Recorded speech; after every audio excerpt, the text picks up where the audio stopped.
Hi అండి. అందరు ఎలా ఉన్నారు? బాగున్నానా? మేమైతే చాలా బాగున్నామండి. ఇదైతే నిన్నటి రోజు వ్లాగు. వ్లాగ్ స్టార్టింగ్‌లోనే చెప్తాను. ఎవ్వరు కూడా నెగెటివ్ కామెంట్స్ పెట్టొద్దండి. సో, అవంటే ఇది నా ఫ్యామిలీ కదా! సో, ఎవరి గురించైనా కొంచెం ఏదన్నా అన్నా కూడా నేను ఊరికే ఫీల్ అయిపోతాను. అది మీ అందరికి కూడా తెలిసిందే. వీడియో నచ్చితే హైప్ పాయింట్స్ ఏవో ఉంటాయంట. హైప్ ఇవ్వడం మాత్రం అస్సలు మర్చిపోవద్దు. మార్నింగ్ లేవగానే ఇంకా అసలు నేను కొంచెం అంటే 7:30 అలా లేచానండి. చేసేసరికి అమ్మో! టైం అయిపోయిందనేసి ఫస్ట్ అయితే పూరి పిండి అయితే కలిపి పెట్టుకుంటున్నాను.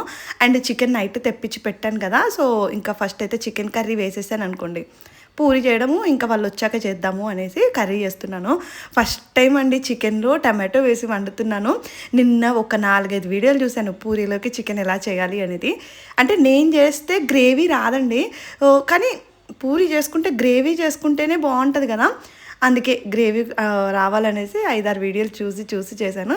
కానీ బా వచ్చిందండి. టేస్ట్ బావుంది. అంటే గ్రేవీగా చేసుకోవాలి అనుకుంటే ఇలా అయితే చేసుకోండి. ఇంకా నేను పూరి ఒక్కటి బాగా పర్ఫెక్ట్‌గా చేస్తానండి. అంటే ఎప్పుడు చేసినా కూడా ఒక్కదాన్నే ఎన్ని పూరీలైనా చేయగలను. అందుకే ఇంకా పూరి పెట్టుకున్నాను. మనకి పర్ఫెక్ట్‌గా వచ్చేది చేయడమే బెటర్ అనేది నా ఫీలింగు. అందుకే ఇంకా ఇదైతే చేస్తున్నాను. చెప్తున్నాను కదా! ఒక గారెలు ఒక్కటే అదే మేమైతే వడలంటాం. మీరు గారెలంటారు కదా! అవే చేసి నేర్చుకోవాలండి. ఈసారి అత్తమ్మ దగ్గరికెళ్ళినప్పుడు నేనే పిండి రుబ్బి ఎలా చేయాలో చూస్తాను. నిన్న నా హ్యాపీనెస్ కంటే నాకు చాలా హ్యాపీగా అనిపించింది ఏంటంటే, మా ఆయన ఫేస్‌లో హ్యాపీనెస్ అండి. మ్యారేజ్ అయినప్పటి నుంచి ఇంకా మా ఫ్యామిలీలో ప్రాబ్లమ్స్ ఇలా ఎక్కువ నేను ప్రాబ్లమ్ ఫేస్ చేయడము, ఆయన నాతో ఉండి ఎందుకో అండి అంటే ఆయన హ్యాపీనెస్ తగ్గిపోయిందేమో అప్పుడప్పుడు అనిపిస్తూ ఉంటది. ఈ మధ్య కాలంలో అంటే లాస్ట్ 4, 5 మంత్స్ అయితే చాలా చాలా స్ట్రెస్ అయిపోతున్నాము. ఇంకా అంటే తనకు కూడా ఇంకా వాళ్ళ ఫ్యామిలీ అలా గుర్తొస్తూ ఉంటారు కదా! అలా అనేసి ఇప్పుడు లీవ్స్ కూడా లేవు. అత్తమ్మ వాళ్ళ ఇంటికి వెళ్ళడానికి కూడా కుదరట్లేదు. యాక్చువల్‌గా అత్తమ్మనైతే చాలా చాలా మిస్ అవుతున్నారండి. అది మాత్రం అర్థమయ్యింది. ఇంకా భవానీ రావడం కొంచెం బెటర్ అయిందిలెండి. అంటే ఇంకా ఎంతైనా సిబ్లింగ్స్ లవ్వు మనం ఎంత వైఫ్ అండ్ హస్బెండ్ ఎంతైనా ఇంకా అంటే ఆ ప్రేమ ఇప్పుడు మా తమ్ముడు వచ్చాడనుకోండి, నాకు అంతే హ్యాపీనెస్ అనిపిస్తది కదా!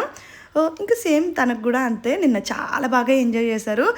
అనిపించింది. ఇంకా తన ఫేస్‌లో అంత హ్యాపీనెస్ చూసేసరికి నాకు కూడా అనిపించింది. ఇంకా వాళ్ళైతే అరౌండ్ 9 ఆ టైంకైతే వచ్చారు. ఫస్ట్ అయితే రాగానే పూరీలు ప్రిపేర్ చేసి పెట్టాను కదా! పిల్లలకైతే పెట్టేశానండి. అంత హ్యాపీగా ఉంది కానీ మా చిన్నోడికి ఎందుకో అండి మార్నింగ్ లేచాడు, బానే ఉన్నాడు. సడెన్‌గా ఫీవర్ స్టార్ట్ అయిపోయింది. ఈ మధ్య పిల్లలకి ఎందుకో ఆన్ అండ్ ఆఫ్‌గా అంటే పెద్ద బాబుకి, చిన్న బాబుకి అంటే ఏమీ ఉండట్లేదు. జలుబు, దగ్గు. ఇంకా నేను బయట ఫుడ్ కూడా ఏమీ పెట్టనండి. మరి ఎందుకో ఏంటో వాళ్ళకి కడుపు నొప్పి పట్టేసుకోవడము, ఇలా ఫీవర్ వచ్చేస్తూ ఉంది. ఇంకా చిన్న బాబు అయితే సడెన్‌గా వాంతులు చేసేసుకొని మొత్తం నీరసమైపోయాడు. నిన్న డే మొత్తం ఇంకా హాస్పిటల్ తీసుకెళ్తే డాక్టర్ పర్లేదు ఇప్పుడు వెదర్ చేంజ్ అవుతుంది, వర్షాలు పడుతున్నాయి కదా అని చెప్పారు. ఇంకా ఫస్ట్ అయితే పిల్లలకి పెట్టాను. తర్వాత ఇంకా వాళ్ళు కూడా ఫుడ్ అయితే తినేశారు. ఇంకా మా హస్బెండ్ ఏంటంటే వాళ్ళని కొద్దిసేపు బయటికి తీసుకెళ్తాను. ఈ కమ్యూనిటీ అదంతా కూడా వాళ్ళకి బాగా నచ్చేసిందండి. అదే ఇంత పెద్ద ప్రాపర్టీ చాలా బాగుంది వదిన అలా అని చెప్తూ ఉన్నారు. ఇంకా సరే కొద్దిసేపు బయటికి తీసుకెళ్ళు అని చెప్పాను. ఇంకా నేనైతే వంట చేస్తున్నానండి. అంటే బ్రేక్ఫాస్ట్ తినేసాము. చికెన్ కర్రీ అయిపోయింది. కొంచెమే చేశాను. అంటే ఒక 1/2 కేజీ చికెన్ అలా ప్రిపేర్ చేశాను అంతే. ఇంకా మటన్ చేస్తున్నాను. Bagara rice with mutton curry అయితే చేస్తున్నాను. మళ్ళీ వాళ్ళ పిల్లలు కొంచెం అంటే టైంకే అంటే ఇంకా పిల్లలు అంతా టైంకే తినేస్తారు కదా! మళ్ళీ లేట్ అయిపోద్ది అనేసి ఆ కుక్కర్‌లో నేను 1.5 కేజీ మటన్ వండుతున్నానండి. అదే ప్రాబ్లం అయిపోయింది. అది చిన్న కుక్కరే కొంచెము. నేను అంత వేయకుండా ఉండాల్సింది. అసలు అది కలపడానికి, తిప్పడానికి అస్సలు అవ్వలేదు. పెద్ద కుక్కర్ పెడితే సరిపోయేదేమో. అంటే నాకు ఎస్టిమేషన్ తెలియలేదండి. ఎంత వేయాలి ఏంటి. అంటే ఇంకా మనం ఎప్పుడైనా చేస్తే అంత ఎక్కువ క్వాంటిటీ సో తెలిసేది. ఇంకా మా హస్బెండ్ కేజీ తీసుకొచ్చారనుకున్నా. అది ఇంకా ఎక్కువ ఉందంట. పర్లేదు బాగానే కుక్ అయిపోయింది. నిన్న అన్ని వంటలు కూడా బాగా వచ్చాయండి. ఏమోలేండి నా వంటలు నేనే బాగా వచ్చాయి అని చెప్పుకోవడము అంటే సెల్ఫిష్ ఏమో. కానీ పర్లేదు వాళ్ళకి కూడా బాగా అంటే టేస్ట్ నచ్చేసాయి. ఇంకా పిల్లలేమో ఇంట్లోనే ఉండిపోయారు. పిల్లల్ని తీసుకెళ్ళలేదు వాళ్ళు. వాళ్ళే బయటకైతే సరదాగా అలా వెళ్తాము అనేసి వెళ్ళేసి వచ్చారు. ఇంకా దీనికి కాంబినేషన్లో బగారా రైస్ అయితే చేస్తున్నాను. అన్ని మసాలాలు, అల్లం వెల్లుల్లి పేస్ట్ ముందే ప్రిపేర్ చేసుకున్నాను కదా! సో నాకేమీ పెద్దగా కష్టం కూడా అనిపించలేదు. ఫటాఫట్ చేసేసాను. మీరు అనుకుంటారేమో అంటే కొంతమంది అంటారండి, అందరు అనరు.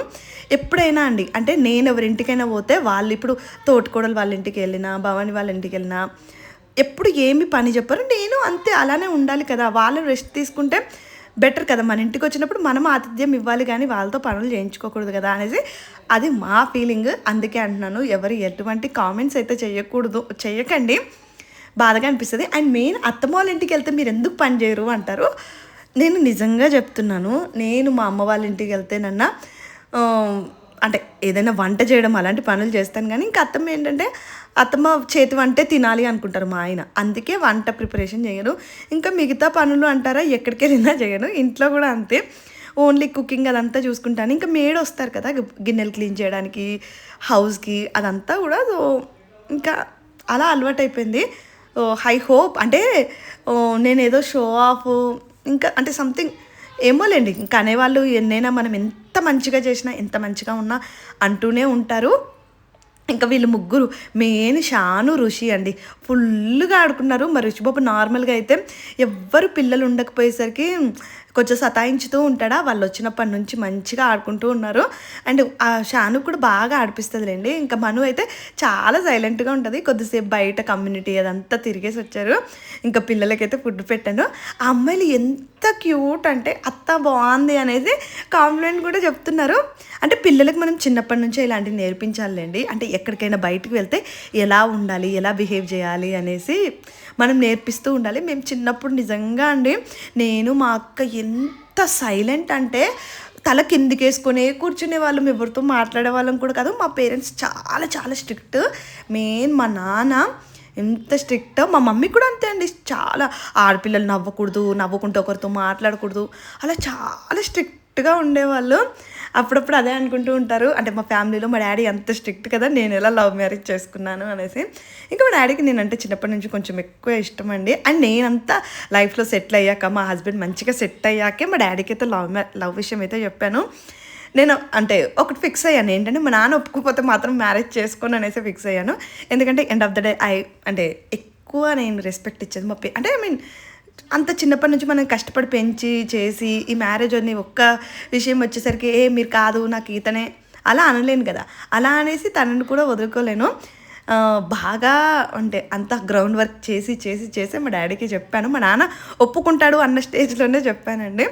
ఇంకా మా హస్బెండ్ ఏమో బయటికి వెళ్ళిపోయారు, వాళ్ళందరూ ఫుడ్ తినేశారు, నేను ఈయన ఒక్కరిమే మిగిలిపోయాము. ఈయన బయటికి వెళ్ళి 3 o'clock వచ్చారు, అప్పటిదాకా వెయిట్ చేస్తూనే ఉన్నాను హస్బెండ్కి. అంటే నేను ఫుడ్ని ఎవరిని అడగనండి ఎలా ఉంది ఏంటి అనేది, మా ఆయన జెన్యూన్గా చెప్తారు. అంటే అది బాగుందా బాగాలేదా, ఆయన బాగుంది అంటే ఇంకా అది బాగుంది అన్నట్టే.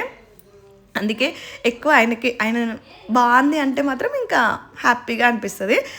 ఇంకా తినేసాము, కొద్దిసేపు అటు ఇటు కబుర్లు చెప్పుకున్నాము. ఇంకా ఎక్కువ క్లిప్పింగ్స్ తీయలేదండి, ఒక్కటే కిచెన్లో కెమెరా అంటే ఫోన్ సెట్ చేసి పెట్టాను, ఇంకెక్కువ కెమెరా కిచెన్లోనే తీసాను. ఇంక ఈవినింగ్ అయితే జీడిపప్పు వేసేసి చికెన్ పకోడీ చేస్తున్నాను. ఆల్మోస్ట్ కేజీ చికెన్ పకోడీ కలిపేశానండి. వాళ్ళు ఏంటంటే ఇంకా మధ్యాహ్నము మార్నింగ్ హెవీగా తినేశారు కదా, మేము అంత తినలేము అన్నారు. అప్పటికి పిల్లలు తినేశారండి, పిల్లలకు నచ్చింది. ఇంకా కారం అదంతా తక్కువ వేసేసి చికెన్ పకోడీ అయితే చేశాను. ఇంకా భవానీ ఏమందంటే, వదిన ఇంకా డిన్నర్ ఏమీ హెవీగా ప్రిపేర్ చేయక, ఇప్పటికే నాన్ వెజ్ తిన్నాం కదా, అండ్ మీరు సాటర్డే కదా నాన్ వెజ్ ఎందుకు చేస్తున్నారు అంటారేమో. ఏంటంటే అంటే ఇంకా వాళ్ళు వచ్చేదే ర్యాండమ్గా ఎప్పుడో ఒక్కసారి అండి, అలాంటప్పుడు ఇంకా మనకు వచ్చిన వంటలు అన్నీ చేసి పెట్టాలి కదా. ఇంకా అండ్ దానికి తోడు మళ్ళీ సండే బయటికి వెళ్తాము, మండే బయటికి వెళ్తాము, ట్యూస్డే ఒకరోజు, వెనస్డే వాళ్ళు వెళ్ళిపోతారు కూడా. అందుకే ఇంకా ఒకటి అన్నీ చేస్తూనే ఉన్నాను. అని మా భవాని ఏంటంటే, నాకు వంట తప్ప ఏ పని చేయబుద్ది కాదండి, తనకు వంట తప్ప అన్ని పనులు చేయబుద్ది అవుతుందంట. ఒక్కొక్కరికి ఒక్కొక్క ఇంట్రెస్ట్ అంతే. అండ్ కొంచెం ఆయిల్ తక్కువ వేసుకొని చికెన్ పకోడీ చేస్తున్నాను, ఎందుకంటే నేను ఆయిల్ మళ్ళీ రీయూస్ చేయనండి, ఆయిల్ మొత్తం పారబోసేస్తాను. మళ్ళీ హెవీగా ఆయిల్ వేసేసి మళ్ళీ చేసుకుంటే వేస్ట్ అయిపోద్ది కదా అంతా అనేసి కొంచెం తక్కువ ఆయిల్ వేసుకొని కొంచెం తక్కువ వేసుకుంటూ ఎక్కువ టైం పడుతుంది. కానీ ఇలా చేసుకుంటే బెటర్. అంటే మెయిన్ ఏమైనా వెజ్ ఫ్రైలు చేసుకున్నప్పుడైనా ఆయిల్ రీయూజ్ చేయొచ్చు, కానీ నాన్ వెజ్ ఫ్రైలు చేసుకున్నప్పుడు మాత్రం అస్సలు రీయూజ్ అయితే చేయకండి. ఇక్కడ పిల్లలు వీళ్ళందరూ కూర్చొని ఇంకా గేమ్స్ ఆడుకుంటూ ఉన్నారు. బయట నిన్న మంచిగా వర్షం పడిందండి, భలే చల్ల గాలి వచ్చేసింది. ఇంకా వాళ్ళందరూ ఈ కమ్యూనిటీ అదంతా తిరిగేసి వచ్చేసారు. బాధగా ఉండండి, ఈ కమ్యూనిటీ చాలా బాగుంటుంది, కానీ ఆఫీస్కి దూరం అయిపోతుంది మనకి. రోజు అంత స్ట్రెయిన్ అవ్వడం కూడా కష్టం కదా. నేనేంటంటే మా హస్బెండ్ ఆఫీస్ అంతా ఎక్కువ వర్కింగ్ అవర్స్ ఉంటాయి, మళ్ళీ రావడానికి వెళ్ళడానికి బాడీ అంతా స్ట్రెయిన్ అయిపోద్ది కదా. అండ్ మా మమ్మీ విష్ అండి, నిజంగా మా మమ్మీ లాస్ట్ కూడా అదే చెప్పింది, నువ్వు ఇల్లు మారమ్మా మీ ఆయనకి. ఎప్పుడు మా మమ్మీ ఎక్కువ అంటే ఇంకా అల్లుడి మీద ఎక్కువ కన్సర్న్ చూపిస్తూ ఉంటుంది. అల్లుడు మంచోడు, సో మంచిగా చూసుకో, మంచిగా నీ అంటే నీ దృష్టి మొత్తం మీ ఆయన మీద పెట్టు అని చెప్తూ ఉండేది. ఇంకా అందుకే ఇల్లు మారాలని అయితే డిసైడ్ అయిపోయాను. బట్ ఈ కమ్యూనిటీ చాలా మిస్ అవుతాము. ఇక్కడ బాగుంటుంది, పిల్లలు ఆడుకోవడానికి అన్నీ బాగుంటాయి, కానీ ఇంకా దూరం ఒక్కటే అయిపోయింది. చెప్పాను కదా, సగం పకోడీ తిన్నారు, ఇంకా సగం పకోడీ అయితే తినలేదు, డిన్నర్లో తింటామని చెప్పారు. ఇంకా అందుకే ఇవన్నీ వేసేసి ఇంకా నేనైతే వాళ్ళైతే బయటికి వెళ్తున్నారు తిరగడానికి, ఇంకా నేనైతే మళ్ళీ వంట చేసేస్తాను, త్వరగా తినేస్తాము. పక్కకి ఎగ్జిబిషన్ పెట్టారండి, మా బిల్డింగ్ పక్కకే ఎగ్జిబిషన్ ఉంది, ఆ ఎగ్జిబిషన్ దగ్గరికి కూడా వెళ్దాము. అండ్ చిన్న బాబుకి అయితే అపాయింట్మెంట్ కూడా తీసుకున్నాను. ఒకసారి బెటర్ అండి, అంటే ఏం లేకపోయినా ఒక్కసారి డాక్టర్ ఏం లేదమ్మా అలా అని చెప్పారనుకోండి, మనసు ప్రశాంతంగా అనిపిస్తుంది కదా. అందుకే అండి ఇంకా చిన్నబాబుకి పక్కకే దగ్గరలోనే ఒక 1 కిలోమీటర్ దూరంలోనే అపోలో ఉంటుంది, ఇంకా అపోలోలోనే బుక్ చేశాను. అందుకే ఇంకా వంట చేసేసి వెళ్దామనేసి రైస్ పెట్టేశాను. మా అత్తమ్మ స్టైల్లో రసం చేస్తున్నానండి. ఈ రసం నాకు అంటే నేను ఎప్పుడు చేయను, ఎక్కువ టమాటో రసం చేస్తాను కదా, కానీ ఇలా చేసుకుంటే కూడా బాగుంటుంది. కొంచెం ఎక్కువ క్వాంటిటీ చేసుకోవాలనుకున్నప్పుడు ఇలా చేసుకోండి.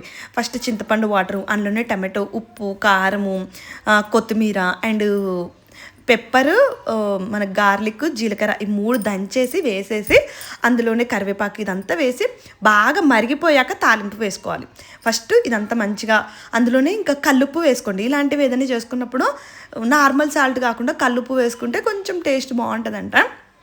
ఇలా ప్రిపేర్ చేశాను, పర్లేదు చెప్తున్నాను కదా. నిన్న నా టైం బాగుందండి, నేను చెప్తాను చూసారా, నా సాటర్డే బాగోదు అంటే నేను అనుకున్నాను నా రెసిపీలన్నీ బాగానే వస్తున్నాయి అలా అనుకున్నాను, కానీ బట్ మా చిన్నోడికి అస్సలు హెల్త్ బాగాలేదు, నా మైండ్ అంతా అప్సెట్ అయిపోయిందండి. అంటే ఇంకా బాధపడితే బాగోదు కదా అనేసి అలా ఉన్నాను, కానీ నిజంగా చాలా చాలా బాధగా అనిపించింది. అంటే వాడు మంచి యాక్టివ్గా ఆడుకుంటాడండి, ఎవరైనా వస్తే కూడా పొమ్మల డల్లుగా పడుకునే ఉన్నాడు, ఏమీ తినకపోయేసరికి ఎంత బాధ వేసిందో. ఎన్ని చేసినా కూడా పిల్లలు తినకపోతే బాధగా అనిపిస్తాయి కదా.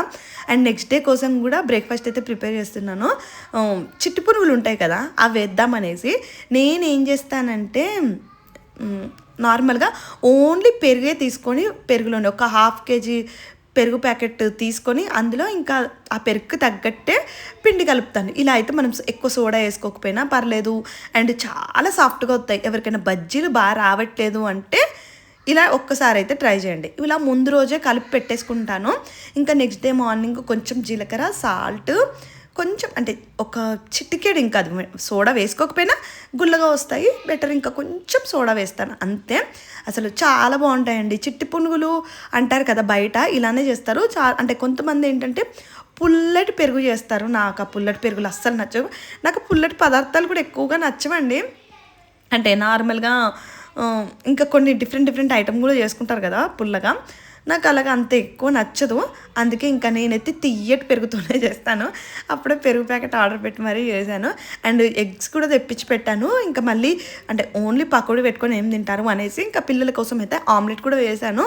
నేను ఇంకా ఇవన్నీ చెప్పేసి వెళ్ళాను, మీరు తినండి, నేను హాస్పిటల్కి వెళ్ళి వస్తాను అంటే ఇంకా అసలు అన్నయ్య అయితే ఆమ్లెట్ కూడా వద్దు అనేసి ఆ ఫుడ్డే తినేశారంట. నిజంగా అండి, నాకు ఎవరైనా ఇంటికి వస్తే మీరు చెప్తే నమ్మరు, కొంచెం కంగారుగా మా బావగారిని చూసిన నేను ఫుల్ షై పర్సన్ అండి. ఇంకా బావగారు ఉంటేనైతే మా తోటకోడలు వాళ్ళ హస్బెండ్ ఉంటేనైతే అస్సలు మాట్లాడిన. ఇంకా అన్నయ్య అయితే ఇంకా కొంచెము అంటే ఫ్రీగా ఉంటారు, అంటే ఫ్రీ మీన్స్ ఎలా ఉన్నా తినేస్తారండి. మా ఫ్యామిలీలో బెస్ట్ థింగ్ ఏంటంటే మా తమ్ముడైనా, మా బావగారైనా, మా ఆయనైనా, అన్నయ్య అయినా ఎవ్వరు వంకలు పెట్టరు తెలుసా. మీరందరేమో నార్మల్గా అంటుంటారు, ఇప్పుడు భవానీ అయినా కూడా పాప ఎలా ఉన్నా కూడా ఏ వంకలు కూడా పెట్టకుండా బాగుంది అనుకుంటా తినేస్తారండి. ఇంక పిల్లలు కూడా అలానే నేర్చేసుకుంటున్నారు. సో అది బాగా అనిపిస్తుంది కదా. అంటే మనము చిన్నప్పటి నుంచే కూడా పిల్లలకు నేర్పించాలి. ఇంకా మేమైతే ఫుడ్ తినేసాము, బయటకైతే వెళ్దామనేసి అత్తమ్మతో ఫోన్ అయితే మాట్లాడుతున్నాము. అత్తమ్మ ఏంటంటే ఇంకా చిన్న బాబుని ఒకసారి చూపించు అనేసి అన్నారు. సరే వీడియో కాల్ చేస్తాము అని చెప్పాను. చూసారు కదా ఎలా వాడిపోయాడో, వాడున్నదే బక్క ప్రాణం అండి. చిన్నగా ఉంటాడంటే ఇంకా ఏదో ఒక ప్రాబ్లం వచ్చేసి ఇంకా చిన్నగా అయిపోతున్నాడు అసలు. అండ్ మా చిన్నోడు సేమ్ చూసారా, అంటే మా పెద్ద బాబుని అంటారు కానీ నాకేమో పెద్ద బాబు సేమ్ మా డాడీ అండి. వాడు మొత్తం లక్షణాలు మొత్తం మొత్తం చూడ్డానికి కూడా మా డాడీలా ఉంటాడు. బట్ చిన్నోడు, మా ఆయన, అత్తమ్మ, భవాని అండ్ మా చిన్నత్తయ్య రమణత్తయ్య వీళ్ళంతా సేమ్ ఉంటారండి. నేను పెళ్ళికి ఫస్ట్ టైం అంటే ఇంకా డైరెక్ట్ మ్యారేజ్లోనే కదా వీళ్ళని చూసినప్పుడు, ఎంగేజ్మెంట్ అలా ఏం చేసుకోలేదు. చూసి వీళ్ళేంటి ఇంత సిమిలర్గా ఉన్నారా అనేసి అనుకుంటూ ఉన్నాను. ఇక్కడికైతే వచ్చేసాము. అది చెప్పాను కదా మా బిల్డింగ్ పక్కకే ఇక్కడ చిన్న ఎగ్జిబిషన్ పెట్టారు. బాగుందండి, పిల్లలు బాగా ఎంజాయ్ చేశారు. పిల్లలకంటే ఎక్కువ మా ఆయన మా ఆడపడిచే ఎక్కువ ఎంజాయ్ చేశారండి. ఆ రంగుల రాట్నము అవన్నీ తిరుగుతూ ఉన్నారు. నన్ను ఎక్కువని చెప్పారు. నాకు అసలు నిజంగా అండి ఏదెక్కినా కళ్ళు తిరిగిపోతాయి. అసలు అదేంటో నాకు అర్థం కాదు. నా బాడీ అంటే వామిటింగ్ వచ్చినట్టు ఇంకా మొత్తం నీరసం అయిపోతాను. ఎందుకు చెప్పండి, ఇంకా ఇంట్లో గెస్ట్ ఉన్నప్పుడు అలా చేయడం అనేసి నేను ఏది ఎక్కలేదు. ఇంకా అన్నీ తిరుగుతూ పిల్లలు మంచిగా అన్నీ ఆడుకున్నారు. ఇక్కడ యానిమల్స్ కూడా ఉన్నాయి. మీరు ఎవరైనా బెంగళూరులో వర్తూరులో ఉంటే వెళ్ళండి ఎగ్జిబిషన్. ఎంట్రీ టికెట్ అయితే 80 రూపీస్. మనము మళ్ళీ అందులో గేమ్స్ ఆడుకోవాలి అనుకుంటే ఇంకా ఇండివిజువల్గా అయితే మనీ అయితే పే చేయాలి. సో పిల్లలు కూడా బాగా ఎంజాయ్ చేశారు. మొన్ననే తీసుకొచ్చాము పిల్లలిద్దరిని. మళ్ళీ ఇవాళ వాళ్ళు షాను మను చూస్తారనేసి ఇవాళ వీళ్ళని కూడా తీసుకొచ్చాము. అన్నీ మంచిగా రైడ్స్ ఎంజాయ్ చేశారు. బాగా అనిపించిందండి. సో పిల్లలకి నేను అనుకునేది ఒకటే, పిల్లలకి మనం ఇచ్చేది ఆస్తులు ఇవన్నీ అంటే అవి ఒక సైడ్, అండ్ ఇలాంటి మంచి రిలేషన్స్ మనం ఉన్నా లేకపోయినా ఫ్యూచర్లో కజిన్స్ వాళ్ళు మంచిగా ఉండాలి అంటే అందరూ ఇంకా సేమ్ ఏజ్ వాళ్ళు కదా, ఫ్యూచర్లో వాళ్ళందరూ మంచిగా ఉండాలి అనేసి గుడ్ రిలేషన్షిప్ మెయింటైన్ చేయాలనేదే నేను అనుకుంటానండి. ఎందుకంటే మన దగ్గర ఎన్ని ఉన్నా ఏమున్నా మనకు ఒక బాధ వచ్చినప్పుడు మనతో మాట్లాడడానికి ఎవ్వరు ఉండకుండా ఇంకా ఎందుకు చెప్పండి ఈ లైఫ్. అండ్ ఎంతైనా ఇంట్లో వాళ్ళే బయట వాళ్ళే అండి. మనకి ఎప్పుడు కష్టం వచ్చినా ఇంట్లో వాళ్ళే మన తోడు ఉంటారు, కానీ బయట వాళ్ళు ఎందుకు పట్టించుకుంటారు అంటే ఏదో నార్మల్ క్యాజువల్గా మాట్లాడతారు కానీ అంత ఉండదు కదా అనేసి నాకు అనిపిస్తుంది. ఇంకా చెప్పాను కదా వీళ్ళు ముగ్గురు వెళ్ళిపోతున్నారు. అసలు నేనేమో వాళ్ళు వెనుకొస్తున్నాను, ఆగండ్రా బాబో అంటే జనం ఉంటారు మళ్ళీ అసలే కొత్త కదా తెలీదు అలా అనేసి ఇంకా నేనైతే పిల్లలు వెంటనే ఉన్నాను. వాళ్ళైతే రైడ్స్ అయితే ఎంజాయ్ చేశారండి. బాగా అనిపించింది. అంటే నాకు అసలు అవి చూస్తే ఇంకా బ్రేక్ డాన్స్ అని ఉంటుంది. ఎప్పుడో లైఫ్లో ఒక్కసారి ఎక్కానండి. ఇంకా ఆ రోజే ఫిక్స్ అయిపోయాను ఇలాంటివి ఏవి నా జీవితంలో ఎక్కకూడదు అనేది. ఇంకా అక్కడ చూశారు కదా అన్న చెల్లెళ్ళ బాండింగ్. వాళ్ళిద్దరు అసలు అన్నయ్యని సతీష్ అన్నయ్యని కూడా వెళ్ళమన్నాము, బట్ అన్నయ్యకి కూడా ఇలా తిప్పేస్తుందంట, వెళ్ళను అన్నారు. నేను కూడా వెళ్ళలేదండి. అసలే వామిటింగ్ వచ్చేస్తుంది, ఎందుకులే బాబా.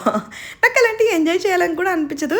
ఎక్కడికైనా వండర్లా అక్కడికి వెళ్ళినా కూడా ఎక్కనండి ఏవి అలా చూస్తూ కింద నుంచి. మా ఆయన ఎక్కితే ఆయన వీడియోలు తీస్తూ అంటాడు, హ్యాపీగా ఫీల్ అవుతూ ఉంటాను. ఆయన ఎంజాయ్ చేస్తే ఆయన హ్యాపీనెస్సే నా హ్యాపీనెస్ లాగా.